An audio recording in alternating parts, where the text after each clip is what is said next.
Hey guys, Dan here, And Frank, and we are the Mazer Squad. We got a big episode today. We're going to be covering a lot of topics, including some Godzilla vs. Kong 2 news, Shin Ultraman release date news, some comic book news, some actual book news, and for our reviews, we're going to be reviewing Stomped, issue 1 and the Madrid Mini Comic. We're going to be starting to review weekly Godzilla the Series. And for this podcast, our main event is going to be our review of Dynazenon. So the complete series. yeah, the complete series. So absolutely jam-packed episode. So we're going to just get straight into it. And let's talk about this Godzilla vs. Kong 2 news. Yeah, I mean, the plot details came out online. They're saying it's basically we're gonna see Kong defending his new home, and I believe the details said while something is going on above also. So we know that we're gonna see a lot of Hollow Earth, and supposedly something is gonna be going on above on our regular Earth ground too. Um, Now I don't know what we're gonna be seeing. I mean, it could be space monsters finally. I don't know, but I'm looking forward to it. Yeah. It sounds like it's going to be Kong centrist. I think we're going to be, if anything, I think we're going to get a Godzilla cameo. I don't know. I don't think we're going to see Godzilla in this one. I know, who knows? The way it could go is we could get a lot of Kong kind of trying to get things settled in Hollow Earth, and maybe we're going to have Godzilla being the alpha on the surface of the Earth. Yeah. Who knows? Maybe they'll get a team up at the end. And also, these details come from like an Australian government website. So, just in case they had to like give some type of plot stuff to the Australian government, maybe this is a very bare bones or very early draft plot. Yeah. I wouldn't really stick too much on this, but it is some news as to what we might possibly get. Yeah. I'm always hoping for Gigan, but who knows? Yeah. Yeah. I mean, it's been speculated a while that this was going to be a Kong film, and it wasn't really a Godzilla vs. Kong 2, as it's been codenamed. Yeah. We know the production name's Origins, so we'll see. We'll see what we get. I mean, the Origins clapperboard looked like it was a neonish, sort of like the whole final fight sequence in Godzilla vs. Kong 2, so maybe we will get some Godzilla in there. We really don't know, but it sounds like it's going to be Kong focused. Yeah. We'll keep our eyes peeled for that. Yeah. I'm sure there's going to be more leaks, but again, with any of this leak stuff, like I've seen other leaks for Kong, like Godzilla vs. Kong 2, if you want to put air quotes around it. A lot of it's like they don't list their, like this one actually had a source. A lot of them from the Twitter account that I've been seeing them from, it's like they don't even list their sources. They're kind of just putting it out there. Yeah. So I always keep all this with somewhat of a grain of salt.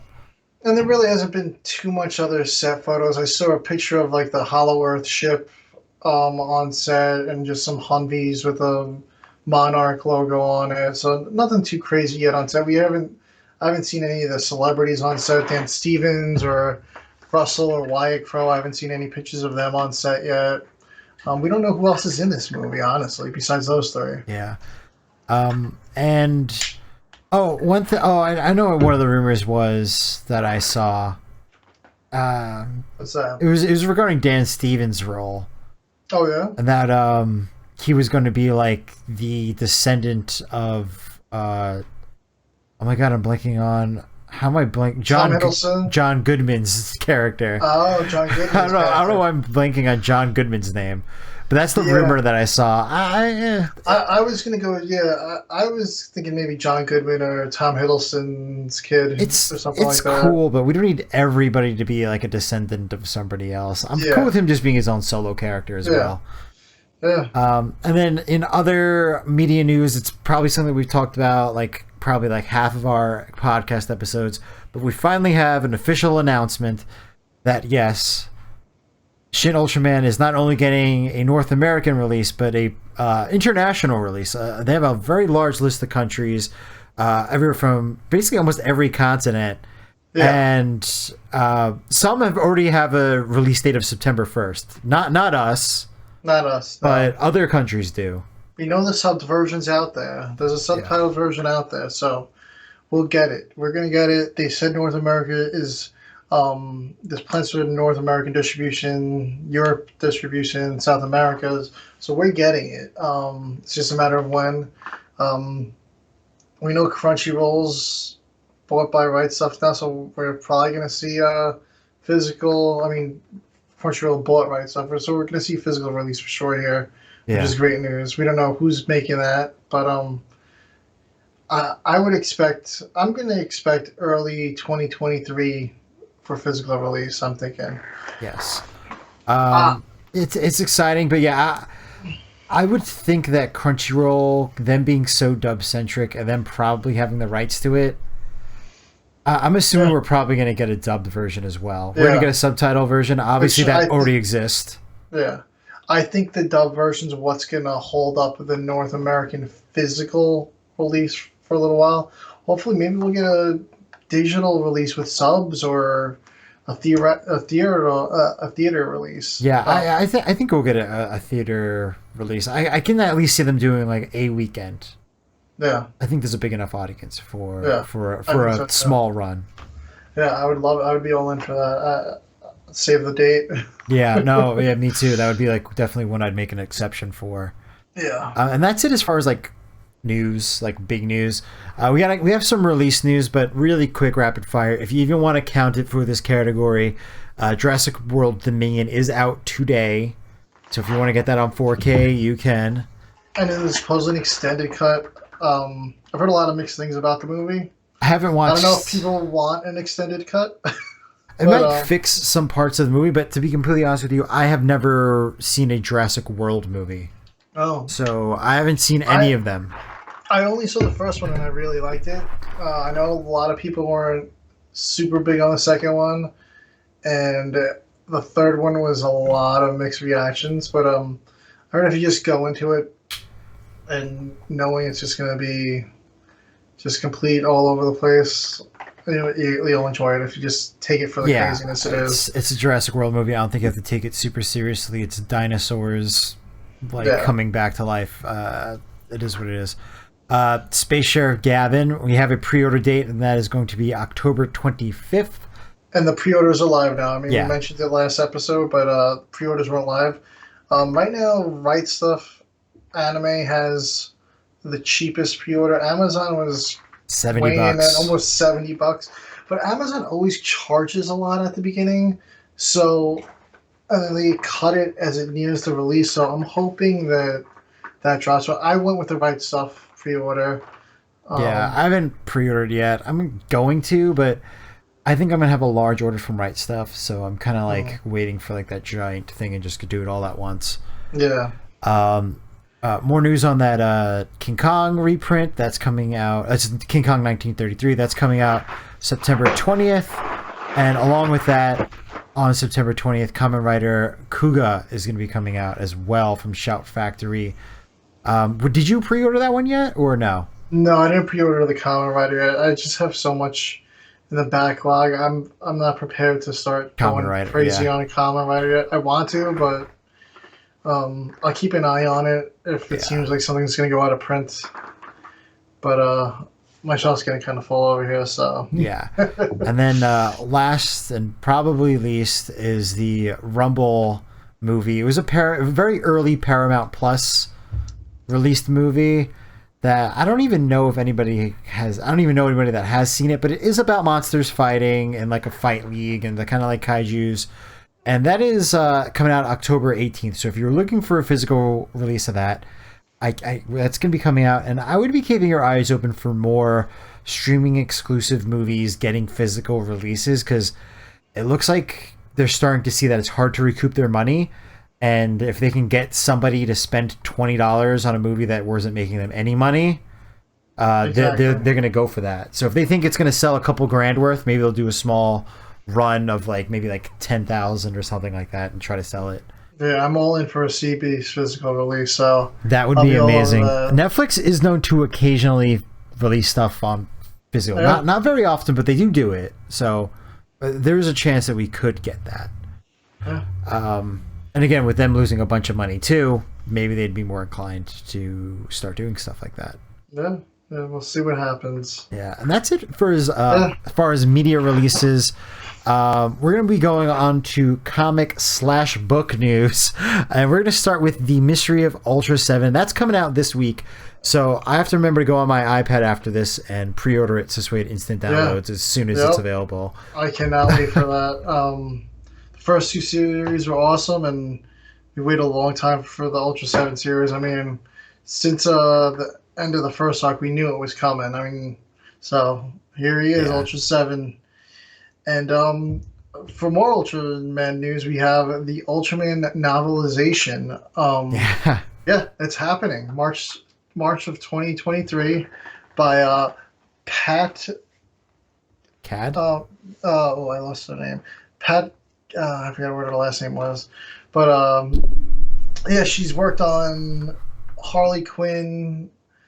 The Mad Love novel. She did the official movie novelization of Alita Battle Angel. She did another Alita Battle Angel novel, and she's done a bunch of other sci-fi, pop culture-y books. She did the novelization of the unreleased screenplay of Alien 3.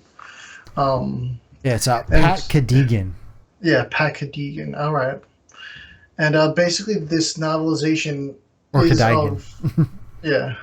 of the 1960 Ultraman series.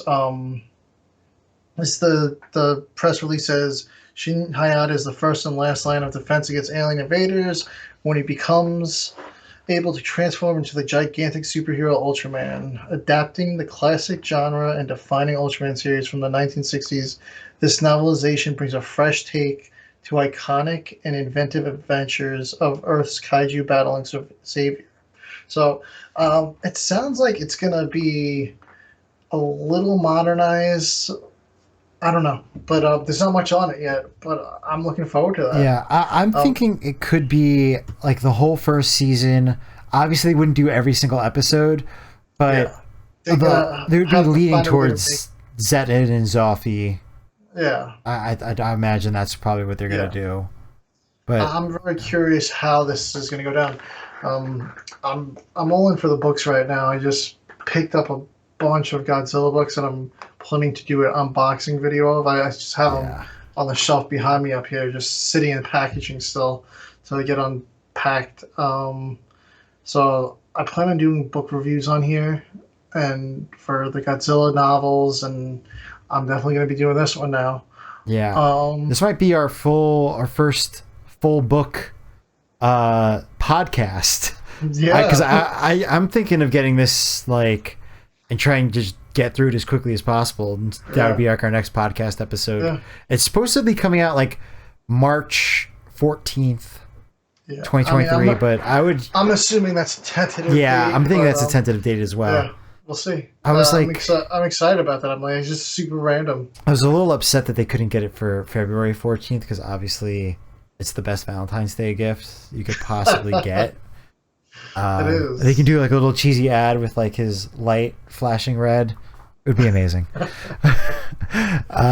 So that's it as far as Ultraman goes. Now we got some Godzilla comic book news because they're just going on all cylinders right now. Yeah, they're going all cylinders on the comics right now. I mean, it's awesome with all the comics we're getting. So we have our date for the final issue of Godzilla vs. Mighty Morphin Power Rangers. It's September 7th, and that's going to be here quick. It's going to be here quick. That's the end of the series. And like I said, they just announced last month that they're doing a Power Rangers crossover with TMNT, Ninja Turtles 2. And it's about 2 years since the original series release. So who knows, maybe in 2 years we'll have a Godzilla vs. Power Rangers 2, or they'll just make it a crossover since now the Power Rangers know Godzilla's a good guy. And I don't think they're going to be versing each other anymore. And besides that, we also have Godzilla Monsters and Protectors, All Hail the King. That's the second arc of the Godzilla Monsters and Protectors series. That's going to be October 12th. Godzilla Rivals vs. Gigan finally has a release date. It was supposed to be back out in June. Nobody knows what happened. IDW went completely silent on it. He kind of just was like, "Oh yeah, it's coming out." It's not. So October 23rd, it's coming out. I don't know what happened. The only thing I can think of is there was a print error or something where they had to redo something. Because if art has already been submitted, it sounded like it was basically done. Yeah. The only thing I can think of is a print error. Like maybe there was just something that was so bad that they were like, we gotta go get another print run, get it shipped back to us. Yeah. And with the way that comic books is running now, I can see having to redo your print run significantly delaying a comic book release. Oh yeah. But we have some more Rivals news, which is a series that I didn't think was gonna. I didn't think this is where it was gonna go, at all. Yeah. Oh no, it's awesome now. So now it's no longer going to be Godzilla versus all these random monsters. Now we're going to be getting, for our future issues, we're getting other kaiju versus other kaiju. So the first one we're getting is Rodan versus Ibra, Air versus Sea, and then following that is Mothra versus Titanosaurus, and then Biollante versus Destroya. That's like the one I'm most. It's going to be an epic one, I think. Yeah. And all these are going to be pretty much every other month, pretty much. Starting January, we got the Rodan. March is the Mothra versus Titanosaurus. And then May is the Biollante versus Destroya, which is perfect for Biollante because, the flowers in the spring. And that's what, I wonder if that's why they did it. I know. That's like my favorite. I think that's my favorite one that's been. I mean, I'm happy for Titanosaurus because it's a monster that definitely does not get enough.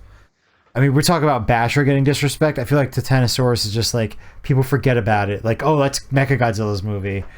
Yeah. But Biollante vs. Destroya, I feel like out of all the Heisei monsters, I feel like those were the two that actually did the most damage to Godzilla. And to see the two of them go up against each other is pretty epic. Yeah. I want to see, I don't know, maybe we're already getting Gigan. I want to see maybe, I don't know, I want to see a Megalon in action. So I want to say maybe Space Godzilla versus Megalon. Megalon just drilling around. Or Megalon versus Mogira. The two of them have that the drilling abilities. That would be really good. You got this crazy underground battle. Like now we're getting our like fanboy battles going on here. I mean, this is going to be cool. Yeah. I mean, this is... It's pretty epic, and I want to see like how they set up these fights. Like, what's the backstory? How do they get to the point where these two monsters are fighting? Yeah, I mean, Godzilla's name's still on the cover of all these, so I don't know if he's gonna make like a cameo appearance in these, if he's gonna show up in one of them to be the decider of the fight. I feel like if he's gonna show up in any of them, it's gonna be in the Biollante versus Destroyer one. Yeah. That's gonna be crazy. I mean. Yeah, I'm excited for these. These are big announcements. They are. And I only saw cover art for the Rodan versus Ibra, but it's been hard to find. I saw it once somewhere on Twitter. Yeah, me too. I think I saw. I don't know if it was a fan art or something, but I haven't seen any covers for this officially yet. Anywhere. I mean, it's pretty early. I mean, if they're looking to start in January, they might not have like an official cover yet, or maybe just some concept art. But I know I saw it once. Yeah. I'm going to have a little self-control with my pre-orders on these. I want to wait till I see all the covers, because lately I've been like, I want to pre-order, and I pre-order, and then the variant cover comes out. I'm like, I wish I took that one. Yeah. But that about sums up all the comic releases. We still have Kaiju and Cowboys. The campaign is still running on Zoop, ZOOP, Kaijus and Cowboys. Zoop.gg, yeah. Yes. If you follow us on Twitter, we're constantly sharing it. On the Major Squad channel, on my channel, on my Godzilla Island Twitter, on Dan's Twitter. We're constantly sharing it, so keep an eye out for that. It's almost funny. We're like 275 away. So they're really close. So they added another week. Yeah, they added another week, which I think is a great move. Yeah, so now it's the 24th. So you have until August 24th, and again, super cheap to get involved. Yeah. Digital's $5, physical is $7, and they have a bunch of other rewards. and it's all a la carte because it's on Zoop. So you get to pick what you want. It's not like, oh, I got this bundle that comes with the comic book that I wanted, but they put in all these add-ons I didn't really want. Yeah. It's you pick what you want, so which is really good. It's awesome. Yeah. Yeah. Yeah. It's very, and everything's so reasonably priced. I'm all in for the cards, and they added the third card. So yeah, I'm all in for that. I got the cards, I got the comic, and if I gotta see where the funding goes. I'm debating going for stickers if I have to push this through. Yeah, if it gets close, I think I only have the comic books stickers, and I have the 3 variants of the comic book: the digital, the blank cover, and the regular. Oh wow! Yeah, that's awesome. It's like, I don't know. I'll get the blank. Maybe if I see Frankie B one day, I'll do a commission or something at a con. Yeah. Hopefully we see him around here. Yeah, I'm pretty sure he's an East Coaster. He mentioned in the last video that he would like to come on here. So maybe once this comes out, we could do a little interview with him, like a review almost with him. Yeah, a little discussion on it. That would be cool. Yeah, I'm sure he has a lot of comments about other things. We can ask him a bunch of questions. Yeah. Oh yeah. He seems like a great guy too. He's like so passionate about the whole genre and everything. Robots, kaiju. Yeah. Does great work. Yeah. Yeah. So I think it's time. That's about it for all our news. Yeah. So. Now it's review time. So we're going to be transitioning into our first review. And we're going to be covering Stomped issues 1 and the Madrid side comic, mini comic, however you want to call it. Yes, the Return to Madrid comic was a little sneak preview thing that they did. It wasn't really a sneak preview. It was like a little trailer kind of to get hyped up for the second campaign for issue 2. Yes. So Ross put that out there. That comic's all him. But so far there's been 3 of these Stomped comics. They're all anthology. So each comic book has, I think, 3 to 4 stories in each one. Mm-hmm. Yeah, this had 2 and like a little mini hilarious little propaganda comic at the end. I loved it. Yeah. Yeah. Yeah, Ross Radke, he's the one behind all of this. He's the mastermind. He started out with this whole anthology idea, and it's since evolved. We had a little Twitter exchange when I was reading him, and he was saying that his plan eventually, once the whole 4 comics are done for the series, is to branch off into a spin-off where it's a continuity. Everything's connected. All these stories are connected, which is really cool. Yeah. But let's get into it. So basically, in 2002, kaiju appeared on Earth, and by the year 2020, they've managed to kill 14. But there's now 350 plus kaiju on the planet now. So the planet Earth is overrun, and they're trying to. This whole series pretty much shows the struggle to fight back against the kaiju. And our first story is called Hybrid Theory, and the art for that one is by Andre Diaz. And it takes place. It opens up in a lab. They're making kaiju hybrids. They're fusing apes with kaiju DNA. And it's all different apes, it looks like, because as you see above us, there's 4 different monsters, and they all look completely different. Yeah, my favorite one is the baboon one. Yes. I think that one just looks the coolest. Like, it's just like... The other one's like, obviously like the great apes and stuff, but the baboon one, it looks like so exotic with the long snoot and everything like that. Yeah. No, it's pretty cool. And then you get like a little Jurassic Park moment. Like they have like a military guys at the lab. So basically they're breeding these hybrids because their plan is, all right, we're going to get kaiju that we could control. Since we could train the apes and monkeys and they listen to us, we could train the kaiju if they're just like the apes. So they have this one called the Alpha, and in the lab, the army guy watches them feed this kaiju a elephant. It's almost like a Yeah. Jurassic Park moment when they drop the goat in. They feed it to the elephant. Apparently, the elephant was too aggressive. It was from a circus, and either way, it was going to get put down because he's like, "Oh, isn't it? Aren't the elephants on an endangered species list?"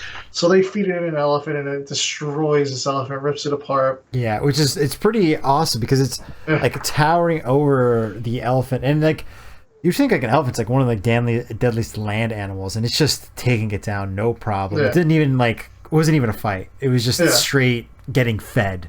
Yeah, it was like it was feeding a ripping apart mouse. rotisserie chicken with its hand at medieval times. Yeah, it was it was pretty intense, and I really liked like how like when they set it up in the lab, like it's a little creepy, but then when they go outside to see the kaiju in like its giant atrium, it's Yes. like yeah, it's very like Jurassic Park.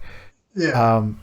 But anyway, we get the like kind of like the jump cut. Now the scientist is with a military team, and they've landed in Madrid. This if you see this red guy over here on the screen, I can't point over there. He's taken over Madrid, and basically he's blocked all the exits when he came in, so people couldn't get out. So they're trying to go in there to get rid of this guy, to kind of bring Madrid back to where it should be. Usually they would nuke, but they don't want to nuke because Madrid is such a culturally significant city. So they're like, let's just do this little like ragtag team and see if we can get this done. And it's quite funny the results. Yeah, so they unleash the hybrids on the city, thinking, all right, they're gonna go out, they're gonna fight this big red guy. He doesn't really have a name. The lead hybrid is called the Alpha, and then the other ones we don't really get names. But this big red guy, I don't think he's nameless. And they approach him, you're like, oh, it's about to go down, and then it's pretty much like they stop, and the red guy kind of was like, all right, I'm the boss here, so Yeah, you're it listening to me now. I'm the Alpha. Yeah, it was very it was almost like he kind of tapped into like the communication of the command or something and started commanding them himself. It was really weird because it's either they intimidated him kind of like Godzilla's the Alpha, Yeah. and or there was some type of communication thing. And Yeah. either way, the way it worked out, it was kind of really cool just to see them like instantly turn. Yeah, the military is like, oh shit, and they like immediately like these guys immediately turn on them, and the main doctor that was working on the project, Dr. Dominguez, she's trying to calm down the Alpha, and the Alpha just grabs her and drops her in his mouth. It's like, nope, you're not the boss of me now. Yeah. And then what we forgot to mention was the comic opened with a little like mutated looking monkey thing in the lab, and the military guy's like, I need something bigger, and that's when we see the Alpha and the rest of the crew.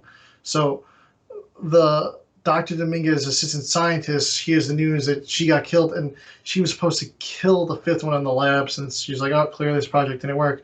But she took the thing home and has like her pet dog. So there's another one out there living with someone. Yeah. And I'm hoping that comes into play later. When we get to the Return to Madrid comic, they kind of hint that we might kind of go back there. It sounds like there's going to be quite a delay, possibly. I was reading some of the notes where like they might take like a year and a half to kind of really go into like a huge series with this. So we're going to get those 4 comics, and then they're going to really do a lot of development time. Yeah. This has already been a series that's had a lot of development time. Oh yeah, I mean, yeah, that's part of the awesome thing about these comics is you see all at the back of all 3 issues that they've done so far. They pretty much show all notes, concept art, and Ross even released a making of issue that had tons of notes. There's very open book on the development of the series, and it's awesome. It really is. It's actually like super fun to read and look at. Like it's just as good as the comic, honestly. Yeah. And that's basically the end of story 1. Story 2 is much shorter and pretty funny. Yes. In my opinion. So it's called Blind Date, and apparently this was they came up with this idea when he was trying to get a just a portfolio put together, and he reworked one of those comic books into this. So we start with Kim Corrigan, and she's on a blind date with this musician guy, and he's just like, "Oh, I'm donating all my proceeds to kaiju research." And she's like, "What about the people whose houses have been destroyed? Why not relief?" And he's like, "Everybody donates to relief. I want to try to communicate with these kaiju."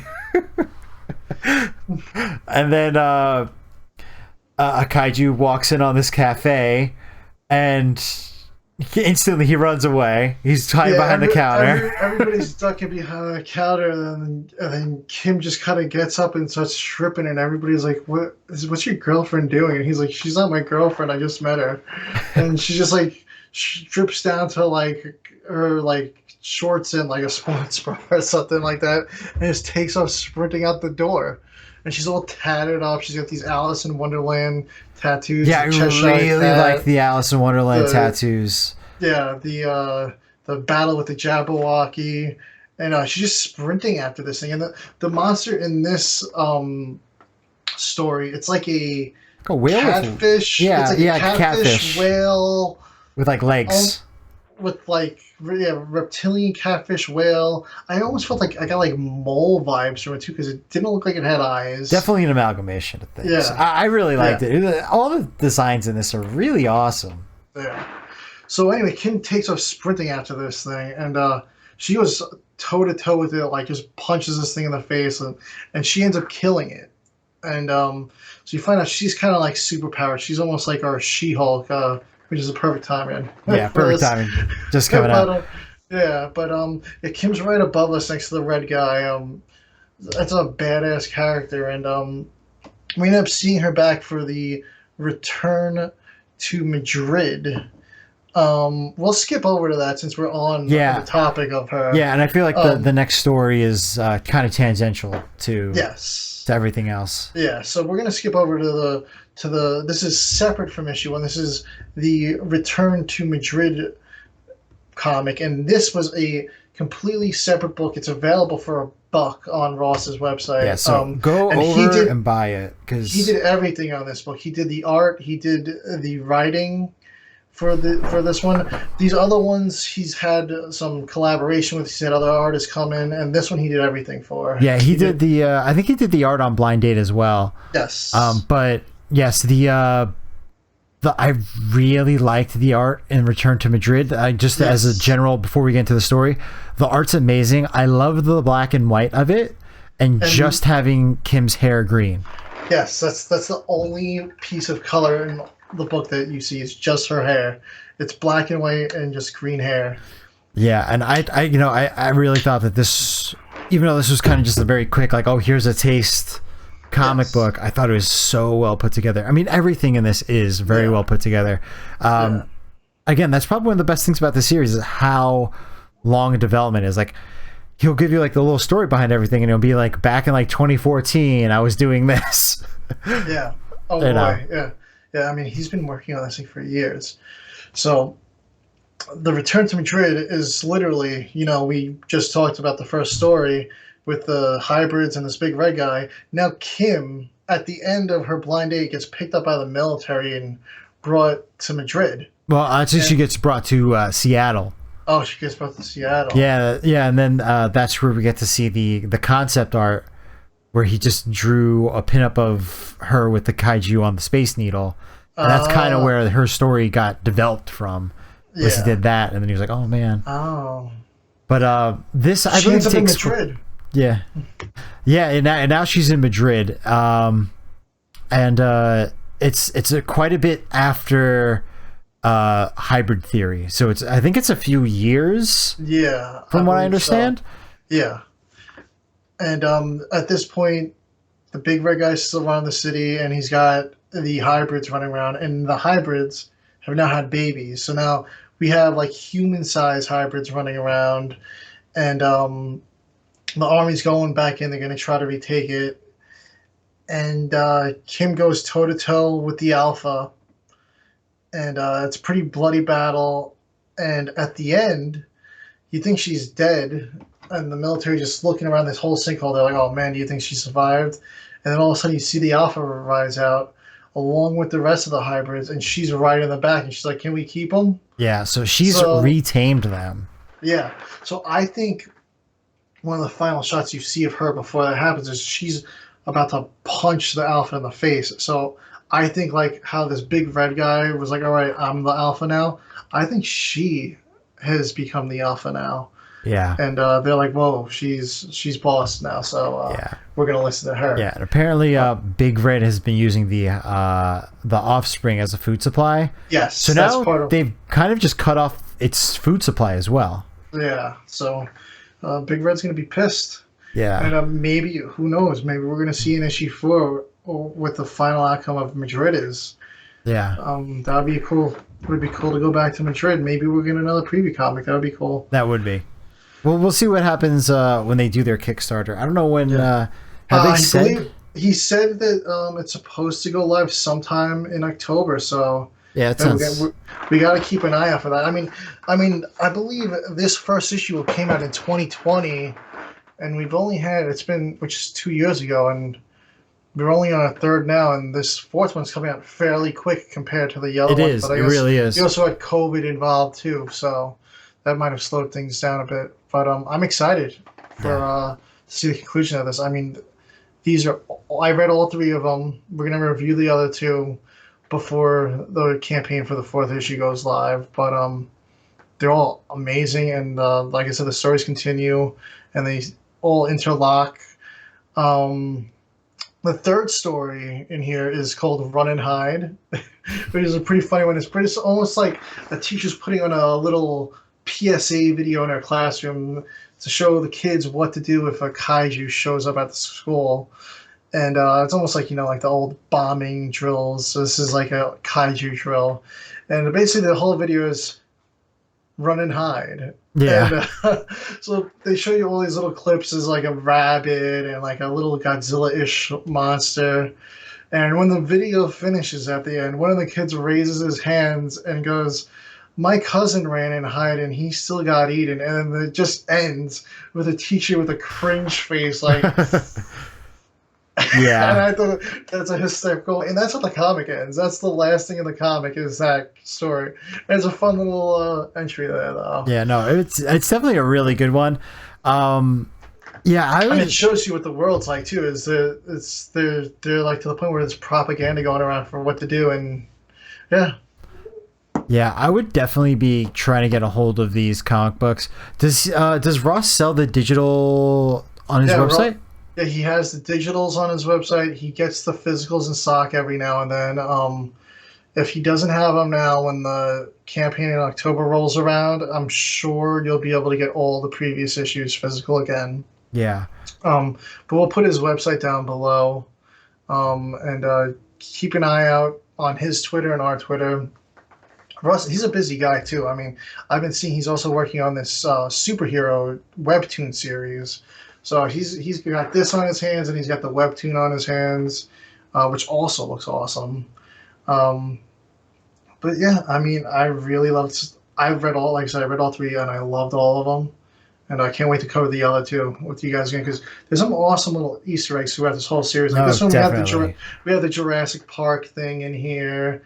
And then some of the other ones we had like Power Rangers stuff. It's cool. Yeah, it's really cool. And we didn't even cover, like, in this issue alone, we didn't even cover like half the stuff, because we really want you guys to go out and check it out yourselves, because the art is really good, and it's worth seeing.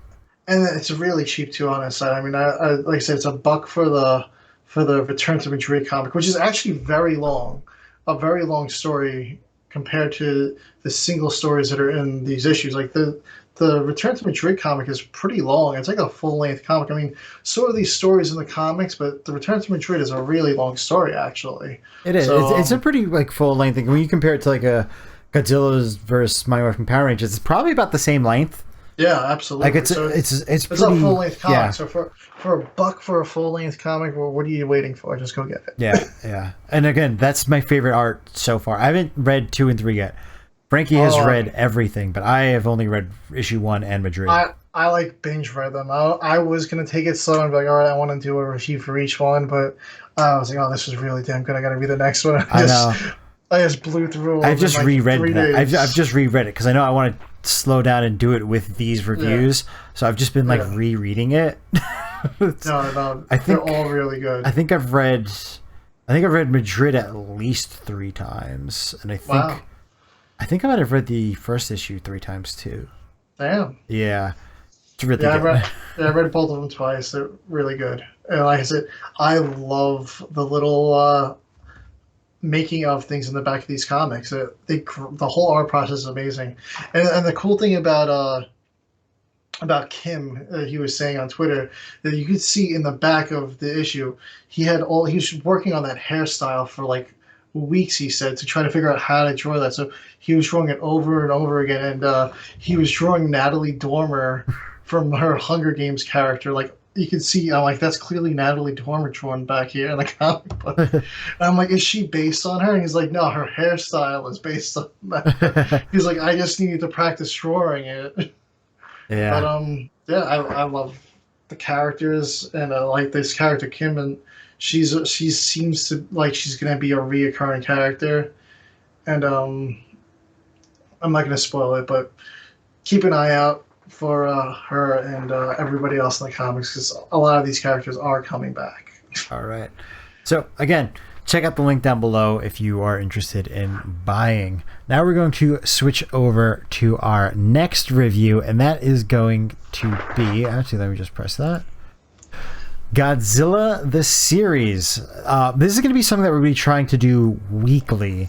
Yes. And that's going to be reviewing one episode or one series of episodes every week. This first review is going to be the first 2 episodes because it's a 2-parter. Yes, there's a couple multi-episode arcs. Some of them are 3-episode arcs, yeah. But it's been years. I mean, this came out in 1998 in September. The movie came out in May, and then by September, this series was on the air. I believe it was on Fox. Was it on Fox Kids? Yeah, I believe it was Fox Saturday Kids. Mornings? Yeah. I think I only really remember like maybe the first episode. I don't know. I don't think this is a series that I followed. I really don't remember that much about it. Yeah, I mean, at this point, it's been, I don't even, how many years? When was 1998? It's 24 years? That's at insane. least. Oh my god. That's so long ago. It is.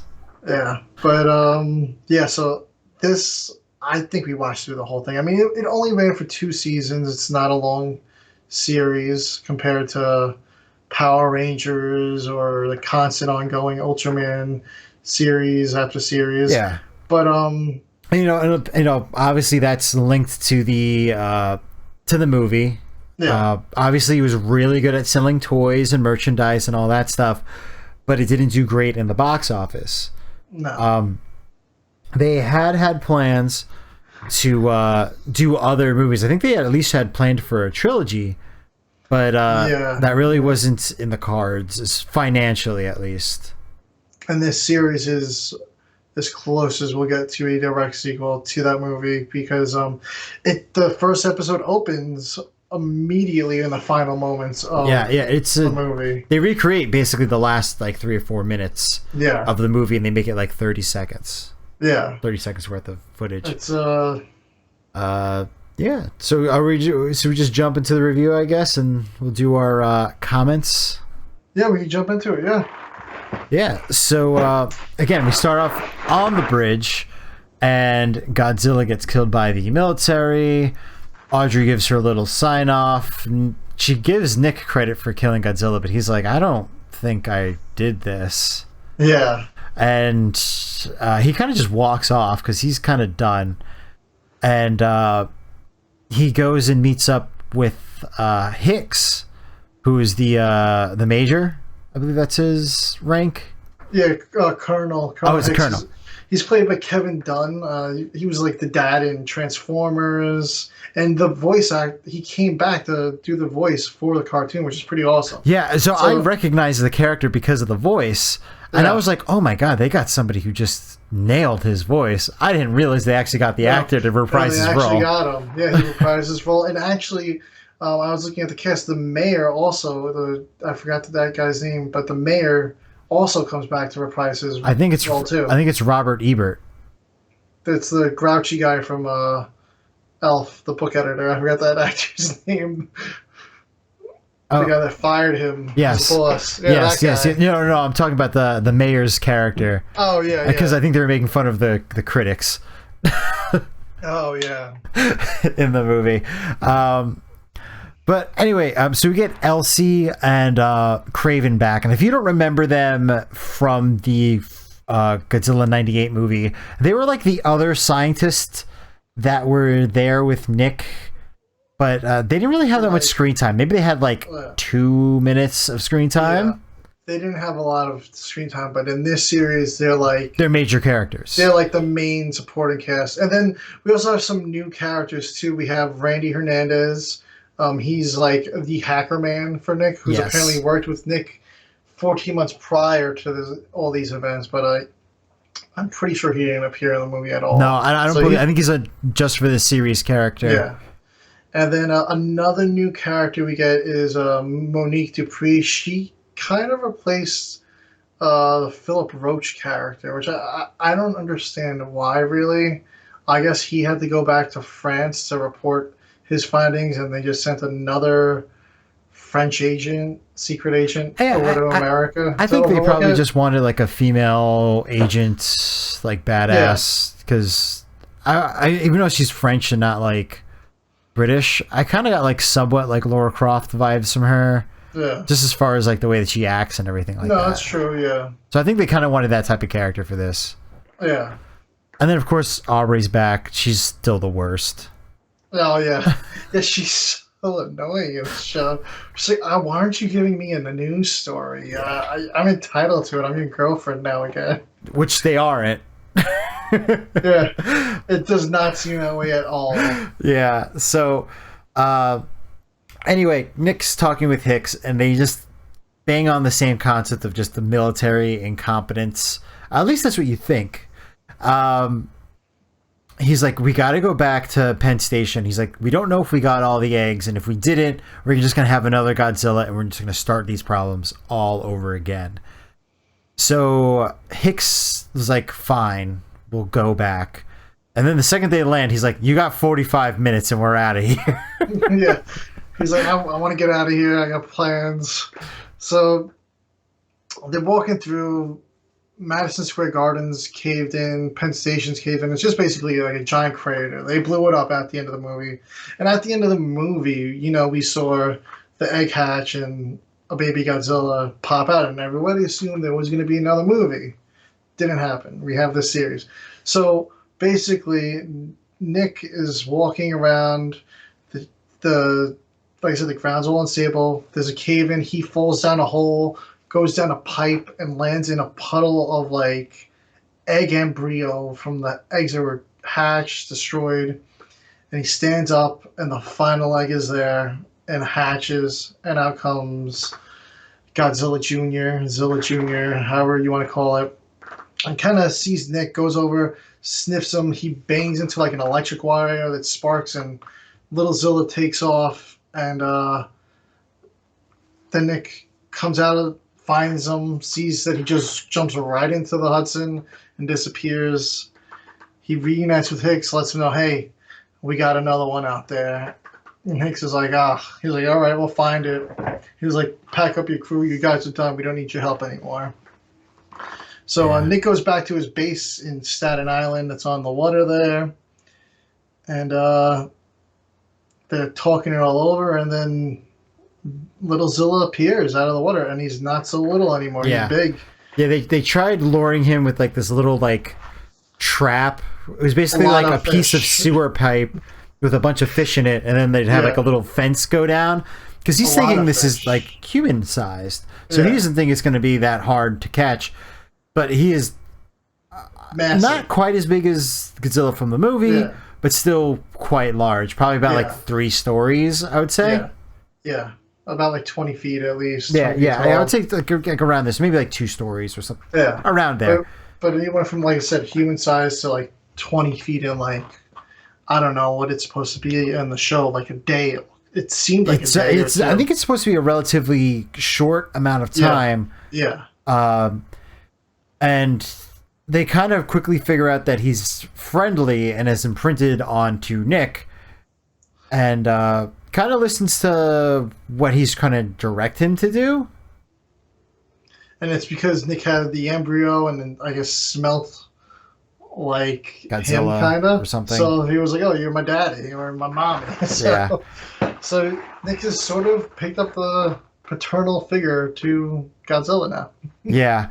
And one thing we forgot to mention, when they were trying to capture Godzilla, there was some reports of things happening in Jamaica, and they, it's just a couple surfers got dragged underneath, and they didn't know what it was, but we saw it was tentacles, so obviously we knew as viewers it wasn't Godzilla, but obviously nobody else in terms of the story knew that.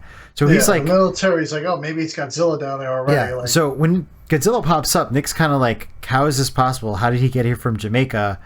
And he's like, it must not be Godzilla in Jamaica then. It's got to be something else. Yeah. And then I think we have about a month time jump, because the way Aubrey's talking, Aubrey comes to the scientific site, and the way she's talking to Nick, she's like, you haven't answered my phone calls in weeks. You promised me an exclusive. I haven't got that. And it sounds like she's just been waiting for him so she can start reporting stuff. Yeah, so she's kind of just not been doing anything for a couple weeks. Yeah, and they've been bonding with the Godzilla. And in the meantime, Hicks is down in Jamaica looking for whatever it is down there. He's assuming it's Godzilla, but it's not. Yeah. And then he mysteriously gets a call saying, hey, something else is going on.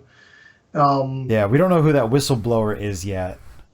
So Hicks comes back to New York right as Aubrey also discovers Godzilla, and Nick assumes she's the one that ratted him out, but it was actually, we learn later on, that it's Monique. She called him up, and Monique is working for the French Secret Service, and her mission was to have Godzilla eliminated, and she's one person, so she just tipped off the military, figured to have him taken out. So the military shows up.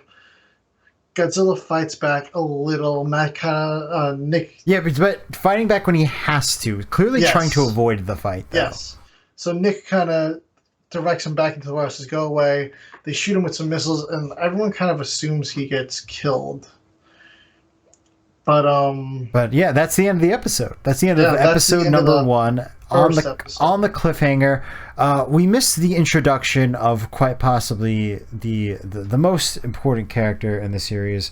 So important, though, that I have to look up their name, and that is Nigel, the robot.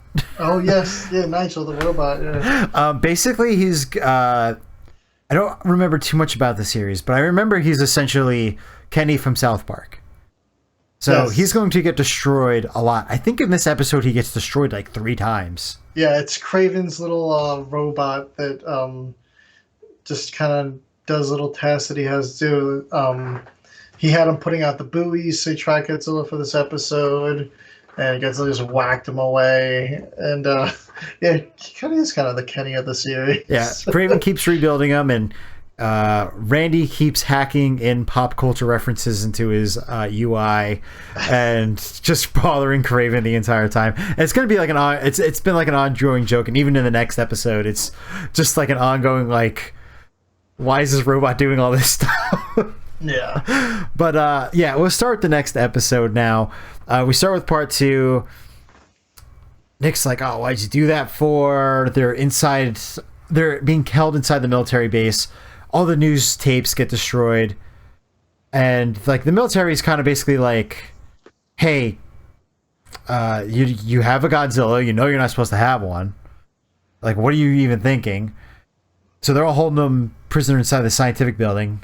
Hicks goes outside and is like, hey, listen, I know this is probably a very significant scientific research for you. He's like, but you don't understand. He's like, I have my orders. I didn't want to do what I just did there, but I had to. It's for the protection of the country and the rest of the world. I can't let you play scientist and have lives at danger. So you kind of get a different side of Hicks where in the movie and at the beginning, basically all of episode 1, you see kind of how he's completely incompetent. He never listens to Nick.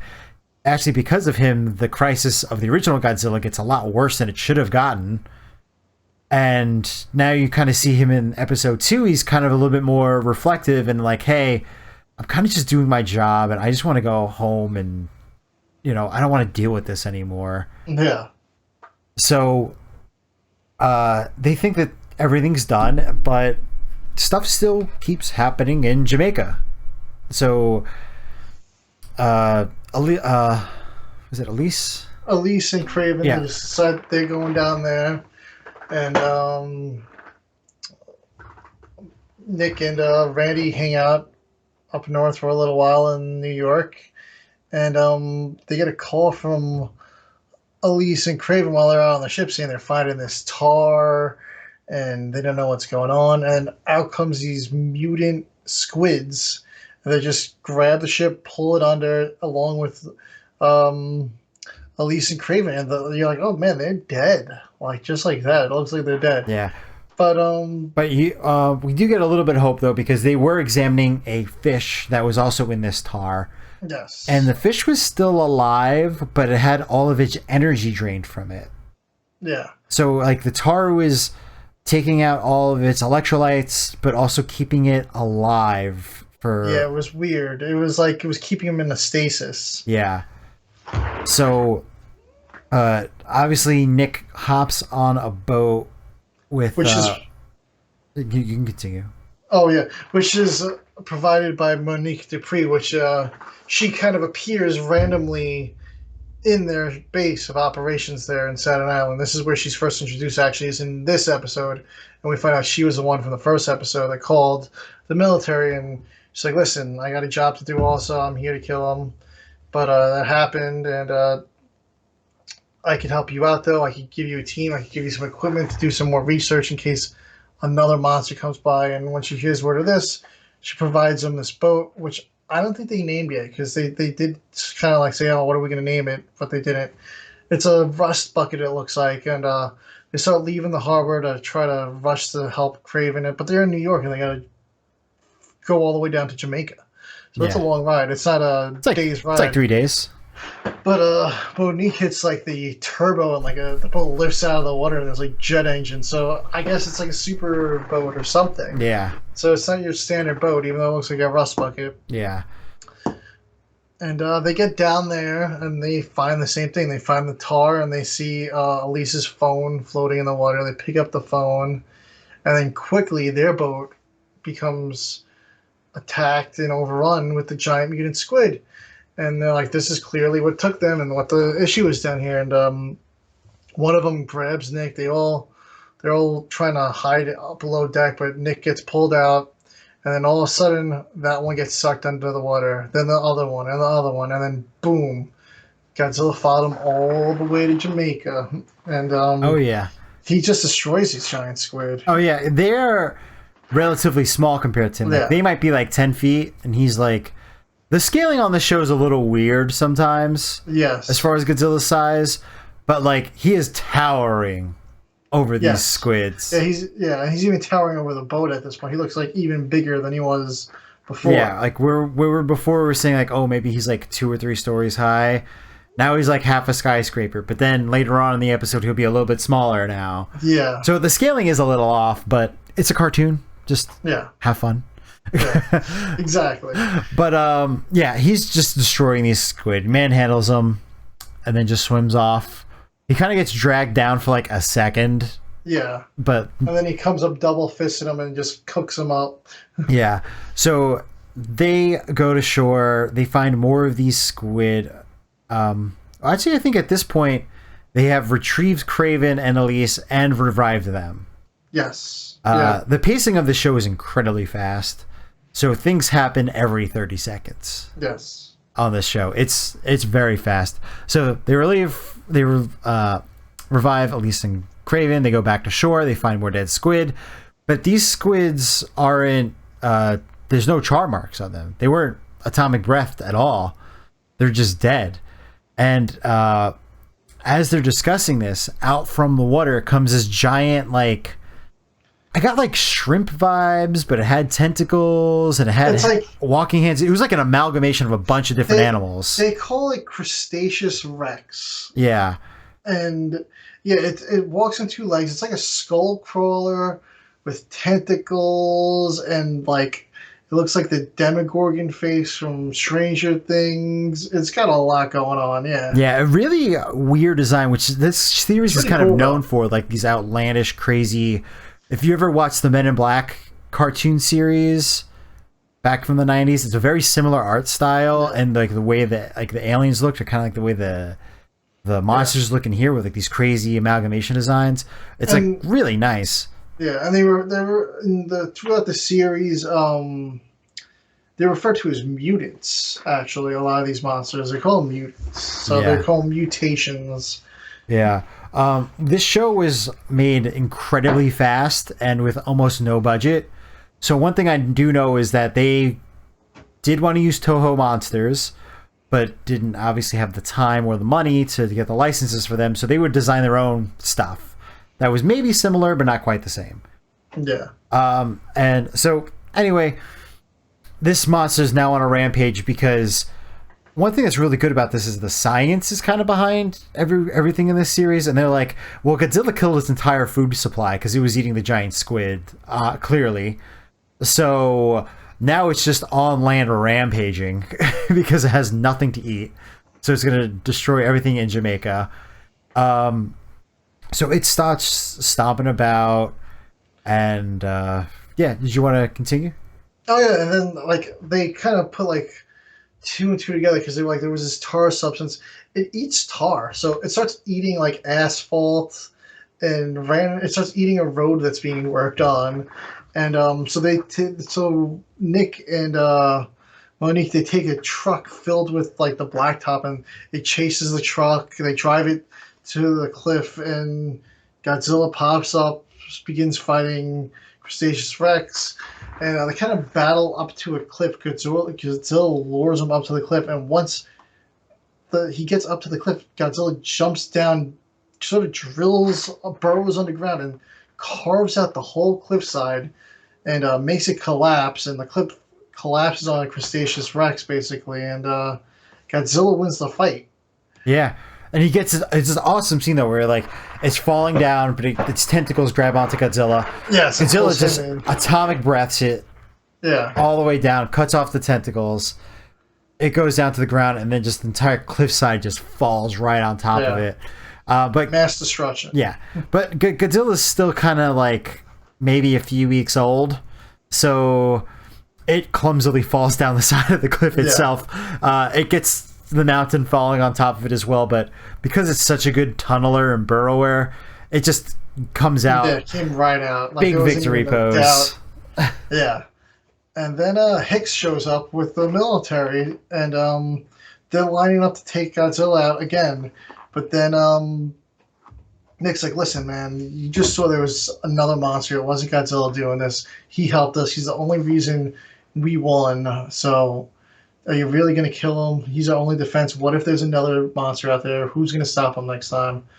And the military is pretty much waiting for the kill call from Hicks. And Hicks basically gets on the radio and says, hey, Godzilla's dead. And they're like, excuse me, sir? And he's like, you heard me. Godzilla's dead. Do you understand? And they're kind of like, all right. And they just turn around and leave. So Hicks is pretty much letting Godzilla live another day. And it's kind of keeping it secret from I don't know, he's sort of keeping it secret that this giant lizard's alive, but clearly there were all these helicopters and jets flying around and boats, like they all saw him. How are you going to keep that a secret? But Hicks has become more cooperative, and he's going to let Godzilla be the hero of the series. So I mean, I guess just final comments about this. I thought that the attention to detail was really good, and one of the things that you can tell that the people who did this really cared was One of the gags throughout like the first couple episodes, or the first two episodes, was that Craven was sick and was sneezing the whole time. But obviously there was like a couple week time jump, and he sneezes, but right after he sneezes, he goes and says, "Oh, I just got my flu shot." So like they wanted to continue the gag, but they knew it wouldn't make a logical sense. I don't think any kid would have put together that he shouldn't still be sick. They didn't have to add that into the series, but they went ahead and did it anyway, just so they covered themselves. Yeah. Okay, a couple weeks passed and this guy's still sick. Yeah. So I was like, gotta give them props for really putting it in here. The animation's really good. We are watching this on the Mill Creek DVD set that came out, the complete series. So there is some compression involved there. I think you own some Sony DVDs. Yes, but they're like it's not the full series. Arcs. It's not the full series. Yeah, there's a couple 3-episode arcs, and I believe that's what those DVDs are. Yeah, those ones. For anyone who's looking to watch along and maybe get a somewhat better version, those are much more expensive, but they don't have the compression on it. So those episodes do look better if you were to watch them on those because they are not compressed. But for something cheap, I think this series runs about like. What was it, like $10? Yeah, it's super cheap. $10 on DVD. So if you guys want to watch along, I would recommend going and picking it up for $10. Yeah. It's the cheapest way you're going to get to watch this. And it's absolutely great. I mean, I've been seeing a lot on Twitter the last couple of years saying how awesome the series was. I don't remember, like you said, it's 1998. I can't believe how long it's been. Yeah, 24 years. Yeah, and 24? Yeah, 24 years. And one of the things with this series was obviously they planned on doing more Godzilla movies, and that did not happen. No. They planned on having those new movies being more like traditional Toho Godzilla movies, but with this design, which, again, I know a lot of people don't like the design, but I think it's pretty cool, and I think for the 90s it made sense. Yeah, no, 100%. I mean, yeah, I think it's grown on a lot more people. Definitely. Over time. The people who've grown up with it are more accepting of it. Yeah. There's still a lot of people that hate it, though. But yeah, it's really enjoyable. And a lot of the issue is with that movie. There's a lot of issues with the '98 movie, to say the least. But I think if it wasn't named Godzilla, people would accept it as a pretty decent movie. It still has some fundamental issues, and I think some of these issues are from. Honestly, the production team themselves, where they were so resilient to things that they added things to the movie to fight back from critics, which doesn't make any sense. Like the fact that this Godzilla is a man that gives birth, and they are very insistent on the fact that it is a male Godzilla because somehow they gendered it somehow. But even though it lays eggs and has compressed human pregnancy tests. And all this stuff. It's just because a tabloid said, "Oh, Godzilla lays eggs and it's a woman in this series," and like, no, it's a very, very manly Godzilla. Like, it's just like the Roland Emmerich, just like this needs to be Independence Day. Well, I've read recently that he didn't even want to make this movie. He wanted to do a monster movie. He went completely bonkers with it, hoping that they would turn him down. They're like, "Yeah, no, that's good. Make that." Oh, here's a crap. Like, yeah. He bluffed when he was like, he didn't want to make this movie. No, he didn't want to direct it, and they were like, "No, we want you to direct it." And he was like, "All right, I guess I got to direct it." And then they wanted it to be so based in reality. The first movie, that they took out a lot of the Godzilla traits, and that's what led people to being upset. Now. They said, "Oh, this is all intentional, and we wanted to do this." Meanwhile, in the planned sequel, where I think he was supposed to fight like a giant insect or something, if I'm remembering properly, the new Godzilla was going to have atomic breath, just like in the cartoon. So I don't know what happened as far as. I really like the green atomic breath in the cartoon. It is awesome. I love the green motif. That's why I did the green lightning, because I was like, I'm doing this up. Yeah. But yeah. If you want to watch along with us, this is the first 2 episodes, and next week we're going to be doing the third episode. Yeah. All right, and I think we'll go transition over to our main event, and that is SSSS Dynazenon. And it is the second series in the SSS Gridman continuity. Yeah. Um, And the third Gridman series, if you count the original Gridman, which I just started watching actually last week. I tried to attempt watching it a few years back, and I only got like one episode in. I'm committed to it this time. I'm watching that along with Ultraman Ace. But and this was a really awesome series. If you saw SSS Gridman way back in 2018, yeah, it was a bit of a gap. It was a long time. Studio Trigger's been busy. Yes, they do a lot of anime, so they just ran out of time. But it sounds like we're gonna get the next movie decently quickly. I don't know. There really hasn't been much. They announced it and haven't said much about it, but this was great. I mean, this was another one that I had on the back burner for a while, but I had it with subtitles. I got like 2 episodes in, and I just was so busy with other shows. I was like, I'll just wait till it's dubbed, and I'll watch through and binge it that way. And I'm glad I waited. I really loved it. The dub was great. Yeah, the monster designs. I mean, if you look above us, I mean, they're awesome. I mean, all the monsters are like super over the top. They really are. Details. The art direction in this is just as good as on Gridman with the design. I actually think the kaiju look a little bit better in this one. The kaiju look so much better. The Gridman kaiju were awesome. Some of them were from the original series. These, for this series, were all new. These kaiju have never appeared in anything else before, so these were all completely new kaiju. There's nothing recycled from Gridman Hyper Agent, the live-action series.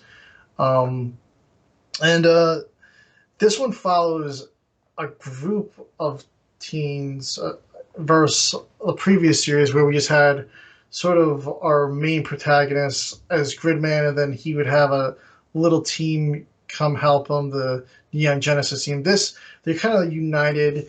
Dynazenon is... We don't really know what Dynazenon is. It's a robot, but it's sort of hinted that it might be living. It definitely has some sort of sentience to it. I think that has something to do with the princess. The lore behind this, they don't really get into. They hint at things. Yes. They never tell you a definitive answer for anything. We do know that this is in a different world. Yes.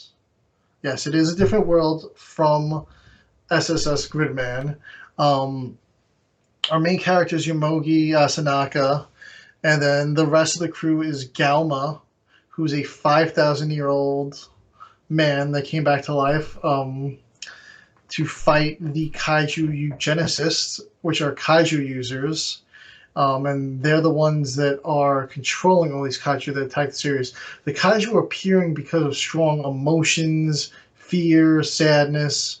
That's why they're appearing. The kaiju eugenicists are not the ones bringing the kaiju, but they are controlling them once they appear in Japan. And then we also have Yumi, who is the female lead. And then we also have Koyomi and Chis, I believe is her name. Yeah. They're cousins. Koyomi's sort of like I don't know how to describe him. He's an older man. He's the older of the crew besides Galma, who's obviously 5,000 years old. He doesn't look 5,000 years old. None of the kaiju eugenicists are also 5,000 plus years old. Yeah. But they've all been regenerated. Yeah, they all died.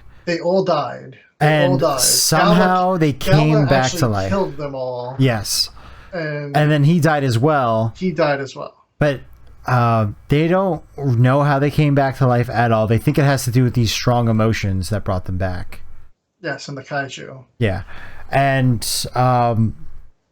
Galma used to be a kaiju user, has stopped using kaiju, and was given by the princess this little dragon statue that has now turned into Dynazenon, which are basically like little action figures that turn into the giant robots that they are. Yeah. So Yomogi, he controls, I would call the main part, which is the dragon. Galma controls a boat, which is the legs of Dynazenon. Yumi controls the plane, which is the wings. And Koyomi controls a car, which turns into the arms. Yeah. Um, And depending on the form, also the tail. Because there are two forms for Dynazenon. There's a bunch of forms. Like you combine the car with dragon. Yes. The dragon with just the car. There's all different forms you see of Dynazenon.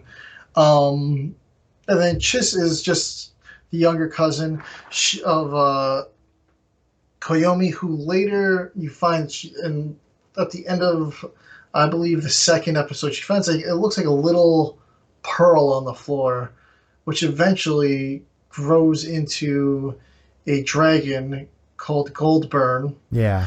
And Goldburn fuses with Dynazenon. And besides that, we also have Grid Knight appears from the Gridman series. And we later learn towards the back end of the show that he's been traveling between universes to fight kaiju. And he's much older now. At the end of Gridman, he was just a kid. Yeah. And he also has the second with him. Yes. Who was, if you guys saw Gridman, was the little girl who was a kaiju and got big. She never really had a monster form, but she just got big. Yes. So she's an adult now. He's an adult now, kind of. I would say teens, I guess. I would say maybe early 20s. Yeah, early 20s maybe. Because at least second. I mean, she seems full grown adult. Like she's responsible. She's part of the Gridman Alliance. Like all that stuff. Yeah. Auntie still has. Second still has the chip on his. No. Knight. No, he's Knight now. He's Knight now. He's not Auntie anymore. He's now Knight. That is his name. His name's Knight. Yes. We don't see anybody else from the Gridman series appear. Just those two. They clearly have an agenda. They're stopping the kaiju, and they appear like midway through the series. And when that happened, I was not expecting that at all. No, I thought it was maybe at the end. When he appeared in that episode, I was like, what just happened? And even when they showed him early on before he turned into Grid Knight, I was like, who are these two people on a boat? And why are they coming out of a tunnel? I knew instantly who they were. Yeah. I was like, oh my God. Yeah, I didn't realize it was him. I was like, oh, these other kaiju users? Yeah. But throughout the whole series is like Yumi is the love interest for Yomogi. I mean, it's implied the whole time. He's kind of oblivious to things. She actually likes him, and he likes her the whole time. But there's points where she's kind of like, oh, we should go get some food. And then he's like, all right, let me go tell everybody else. Or she's like, we should go to the fair. He's like, oh, let me go tell my friends. We'll all go together. Yeah. And she's kind of like, no. She's like, I mean, just me and you. Like, he's trying so hard to be with her this whole time. And then she's just like, yeah, let's go. And then he's like, oh, wait, let me get my friends. Yeah. She has a really good storyline. A post of all of our other reviews. We are not going to be going super in depth into the entire series because it's just going to take way too long. Yeah. But she has a great storyline of her own. Basically, she's trying to figure out what exactly happened to her older sister. It's implied that she killed herself, but she doesn't know any of the details. She doesn't know the why or what happened. And so she's going and interviewing all of her sister's old classmates. Chiss has basically a journey of, she's basically a flunky and just hangs out with her flunky older cousin who doesn't do anything either. Because he had a decision once when he was in high school to go with the girl of his dreams or do the right thing and not. And he decided to do the right thing, but he's always like, what if? Yeah. So he's kind of just lived as a what if for his entire life. And it turns out that he did make the right decision. Galma's trying to defeat the kaiju eugenicist. But one of my favorite things about this series is that the bad guys, while they are bad and have bad goals, they really are super bad people except for one of them. No, they're not really bad. And it gets to the point where it's like it's the end of the second episode. We know who the bad guys are, and they know that they're the bad guys, and they know who the good guys are, and they can talk and spend the day with each other and go to the water park. And Galma's basically the only one of them that's trying to kill the kaiju eugenicist. Everybody else is just like, well, just kill the kaiju and it'll be fine. Yeah. So it's a really interesting way of telling a story. Yeah. Where it's like there's very little things going on behind somebody's back. It's all up front, in front of everybody. They all know what's happening here, but they're all kind of just along for the ride. Yeah. And one of the funny stories, I thought, like, at one point it seemed like they were trying to hook Koyomi up with the female eugenicist. No, there was that. You know, it was completely implied, and that didn't happen either. Koyomi strikes out again with the girl. He's like some bad. Yeah, he likes them bad. But like you said, one of the eugenicists, that guy with the pink hair, I forgot what his name was. Yeah, I'm like blanking on the eugenicist names. I loved the gag that they always had at the end of every battle. Like something would explode or fall right near him, and like his quote of the series was like, "I thought I was dead for sure." And the first time it happens, like I thought he was dead for sure too. Like he's like in the middle of an explosion, and then the next episode opens up and he's like, "Oh, I thought I was dead for sure." He just wakes up, but then that's just like his line throughout the rest of the series. Yeah. And then he uses it one random time. Oh, when they went to the movies, he walked out of the movie, and because it was like a 4D movie with everything shaking and crap, and he's like. Yeah. He goes, "Wow, that movie was great. I thought I was dead for sure." Like that's like his running line of the series. But he's like the psycho of all of them. I would say, like he's like, "I'm gonna go kill some people. I just want to go kill some people." Yeah, I mean, everybody else is just like, "We're gonna wait for the kaiju to come. We'll control the kaiju, and then we'll destroy the world." Yeah, and he's just like, "I'm gonna destroy it myself." Yeah. He's like, he's gonna go get a gun and start shooting some things. Yeah. Yeah, I mean that's basically the whole series. It's about relationships. It's about while people might have bad goals, they might not necessarily be bad people.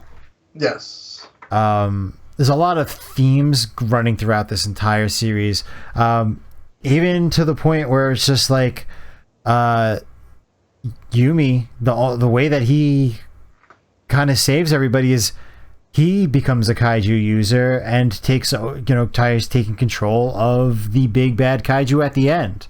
Yeah. They're almost done for. Yeah. So, it's a lot of, is being a kaiju user really a bad thing? Or is it just the people who are doing it, are they getting corrupted, or are they corrupted to begin with? Yeah, is this all Galma's fault? Did he corrupt these people? Yeah. It's a lot of it's a lot of like, what is the circumstances to somebody? Yeah. And one of the questions was, are the kaiju bad? Why do you have to kill the kaiju, or do you just want to kill the kaiju? Yeah, that's another point of this is, at the beginning they kind of want to kill Goldburn, and Goldburn's like the best. Goldburn was awesome. Yeah. MVP. But, and even to the point where Second and Knight, who are both kaiju, are kind of like, they don't want there to be an exception. They're very tentative. They're like, I don't know. They're like, no hesitation. Knight doesn't like the hesitation. And one of the episodes, Galma kind of lets one that seems like it's a doofy kaiju go. They're like, it's just small, it's harmless. And then he becomes a problem at the end of the episode, and Knight's pissed off and keeps punching Galma in the gut. And Galma throughout the series is a hysterical character. He's the funniest. Yes, he's just this crazy character. He's eating live crabs. He works as a construction worker during the day, holding up signs to guide traffic. Yes. He's not necessarily a construction worker. He's a sign holder. Yeah, he's a sign holder. He gets kicked out of the high school because... he finds out one of the kaiju eugenicists enrolled at the high school, and he goes to beat up a kid at the high school. So he gets banned from the high school. He's trying to kill the kaiju eugenicist at the water park. and he's getting yelled at to not run. Yeah. And once he goes to grab the guy, but he accidentally falls in the pool instead, and you have all those different gags. He's like staying at Yumi's house sometimes. It's a really, he's a comic relief character, but then also he's a really sad character in the fact that he is at a time the woman that he loves isn't around anymore. Yeah, and all the characters in the series have something dark and heavy weighing on them throughout, but they still manage to put some comic relief in throughout the series. They do. There was an Evangelion reference in one of the episodes where Yumi's at her friend's house, and you could see Adam on the TV with, I couldn't tell if it was an angel. So it's very hard to make out, but it's there in the background, and I'm like, oh, there's an Evangelion reference. They had a bunch in, well, they had bladed ones in SSS Gridman, but that series always gets referenced, I feel like, now in kaiju anime and mecha anime. It's a great series. The way it ends, clearly, there's going to be a follow-up now, because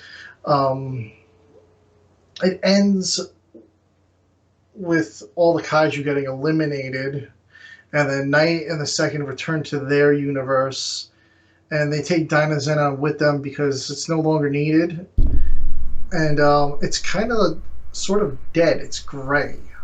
Yes. And but it kind of, after the credits run, the credits are like a whole animated sequence actually for the final episode, and then it kind of ends in what looks like the Gridman world from they call it the computer world in the live action series, but it looks like that world, and we see Dynazenon with its dragon farm is fully alive and kicking now in that world. With Goldburn as well. With Goldburn as well. I don't know if I'm going to say something that might be a spoiler here, but so cover your ears if you don't want to hear. So in the final episode, it's implied Galma is dying. Oh, yeah, no, yeah. I think his spirit is what went into Dynazenon to bring it back to life going into that world. So I think he's inside Dynazenon now permanently, is how I interpreted it. It could be. There's a lot of higher stuff in these in the Gridman series, and there's so much that I missed from that initial SSSS series. Yes, I was almost want to rewatch Gridman actually after watching this, but I'm gonna do the live action and then I'm gonna go into the anime after I finish the live action Gridman. Yeah, I mean, because there's just so much going on in that series. It's even to there just really get is. into it. It's just there's so much subplots and emotional plots. Yeah, and I'm not even remembering the character names properly from that series because I think the last time I watched it was like 3 years ago. But I don't remember anybody's name from Gridman. The main villain besides Auntie and the Second. Yeah, but now they're called Knight and still the Second.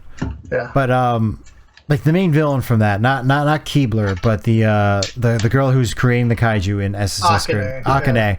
Akane, who's actually Akane's world. She was the girl that wakes up at the end of the series in the post credits. Yeah, but she looks like the female lead character, the good character, the one with the thighs that everyone was going nuts for. Yes, she looks like her. I forgot her name. So basically what they were implying was that she thought that she wasn't good enough and that she wasn't she wasn't good. She thought she was a terrible person and didn't deserve to be what she looked like, and she made what she looked like this perfect human being that was like always like a guiding force for people and like people would go to for help and everything else. And like, but you can just see how like Keebler just completely distorted her mind and made her this evil thing instead. So both of those characters are actually the same person. Yeah. But it's just two different sides of a coin. Oh yeah. These series go deep. It's a lot more than just monsters and robots fighting each other, but yeah. The The monster designs and everything for the series were beyond awesome. I mean, they were great, and the action sequences are fun to watch. So, I mean, if you're not into the subplots, whatever, but it's super well written, and there's a lot of weaving going on with all these stories. Everything's just put together so well.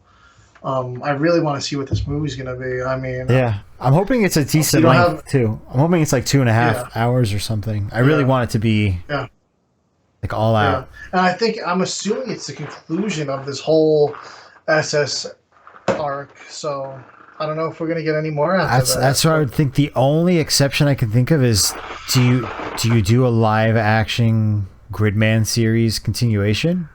Yeah, because the way SSS Gridman ended, I was like, oh my god, are they gonna do a live action? Because you're like, oh, she's a real girl. It's the only thing I can think of. Yeah. Is just do a continuation, which it's up to Super Raya whether or not they want to do that. Yeah.